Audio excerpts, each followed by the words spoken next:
നമസ്കാരം മലയാളി വാർത്തയിലേക്ക് സ്വാഗതം. PSC പരീക്ഷാ ക്രമക്കേടിൽ അന്വേഷണം ഊർജിതമാക്കാൻ പ്രത്യേക അന്വേഷണ സംഘത്തെ രൂപീകരിച്ച് സംസ്ഥാന പോലീസ് മേധാവി ഉത്തരവിറക്കി.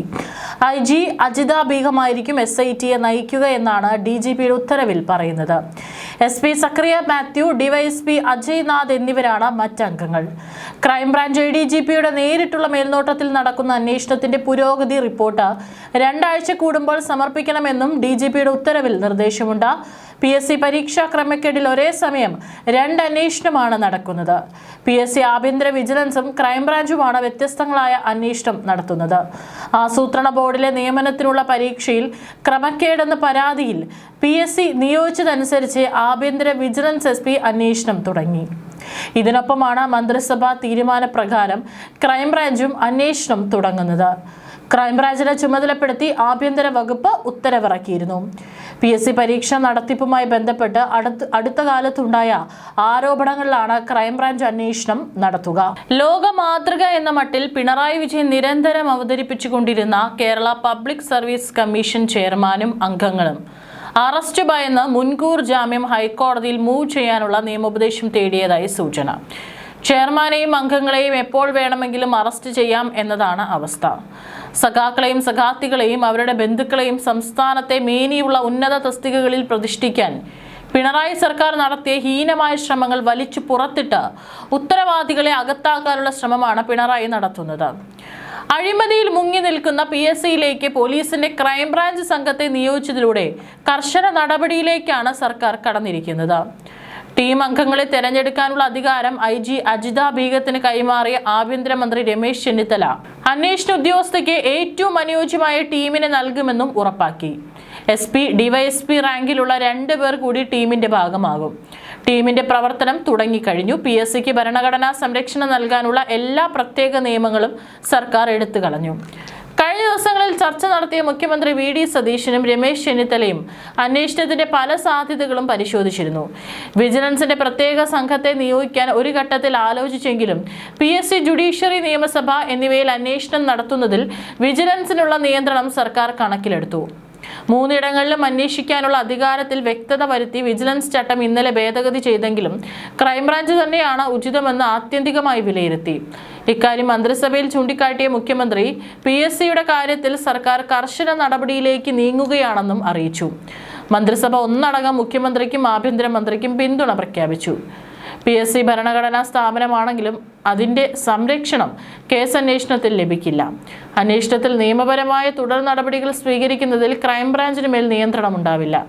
മറ്റേതൊരു കേസ് പോലെയാവും ഇവിടെയുള്ള അന്വേഷണം. ആസൂത്രണ ബോർഡിലേതടക്കം ക്രമക്കേടുകൾ നടന്ന പരീക്ഷകളിലെ പരാതിക്കാരുമായി സംസാരിച്ചായിരിക്കും ക്രൈംബ്രാഞ്ച് സംഘം അന്വേഷണം ആരംഭിക്കുക.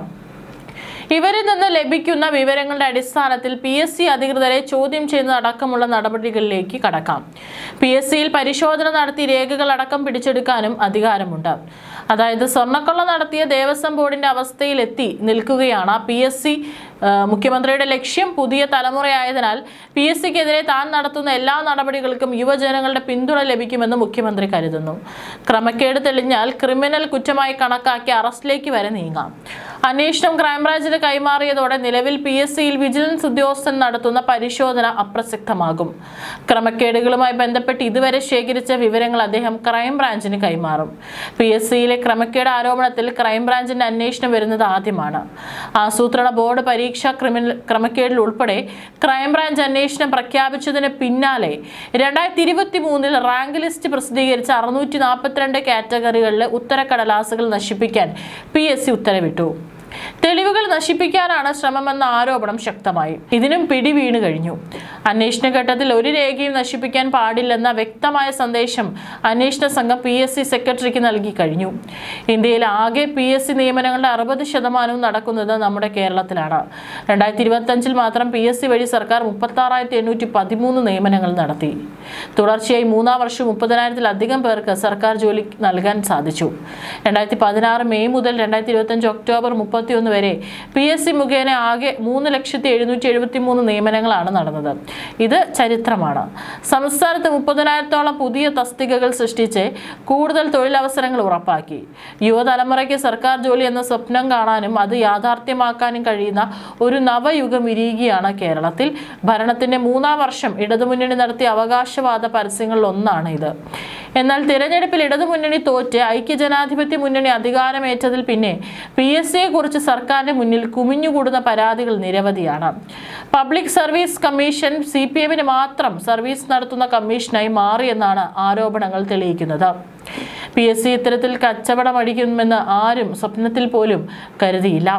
വിശ്വാസ്യതയിലും സുതാര്യതയിലും നിഷ്പക്ഷ സമീപനത്തിലും ഉന്നത നിലവാരം പുലർത്തേണ്ട ഉന്നത ഭരണസ്ഥാപനമായ PSCയുടെ പരീക്ഷാ തട്ടിപ്പ്, റാങ്ക് ലിസ്റ്റ്, നിയമന രീതി എല്ലാം അടിമുടി ആക്ഷേപങ്ങൾക്ക് വിധേയമായിരിക്കുകയാണിപ്പോൾ. പരാതികളിൽ ആഭ്യന്തര അന്വേഷണത്തിന് PSC മുതിർന്നിട്ടുണ്ട്. എന്നാൽ കഴിഞ്ഞ ഗവൺമെന്റിന്റെ കാലത്ത് നിയുക്തമായ കമ്മീഷൻ തങ്ങൾക്കെതിരെ ഉണ്ടായിക്കൊണ്ടിരിക്കുന്ന ആരോപണങ്ങൾ തേച്ചുമാച്ച് കളയാനാണ് ശ്രമിക്കുന്നത്. PSCയിൽ ചോദ്യപേപ്പർ തയ്യാറാക്കുന്നതിനുള്ള പാനലിനെ നിശ്ചയിക്കുന്നത് ചെയർമാനാണ്. ഇടതുപക്ഷ സർവീസ് സംഘടനാ നേതാവായിരുന്ന ചെയർമാന്റെ പാനലിൽ വരുന്നവരെല്ലാം ആ അസോസിയേഷൻ നേതാക്കളോ അംഗങ്ങളാണ്. ഇന്റർവ്യൂവിന് വിഷയ വിദഗ്ധരായി പോകുന്നതും അവർ തന്നെ. പാനൽ തയ്യാറാക്കുന്ന ചോദ്യങ്ങളിലേതൊക്കെ അംഗീകരിക്കപ്പെട്ടു എന്ന് അംഗങ്ങൾക്ക് അറിവില്ലാതിരിക്കണമെന്നതാണ് വ്യവസ്ഥ. എന്നാൽ ഇപ്പോൾ പ്രതിഫലം അനാകർഷകമാണെന്ന് പറഞ്ഞ് പലരും പിൻവാങ്ങുന്നതിനാൽ ഒടുവിൽ ഒരാളുടെ ചോദ്യപട്ടിക അതേപടി അംഗീകരിക്കുകയാണെന്നാണ് ആക്ഷേപം.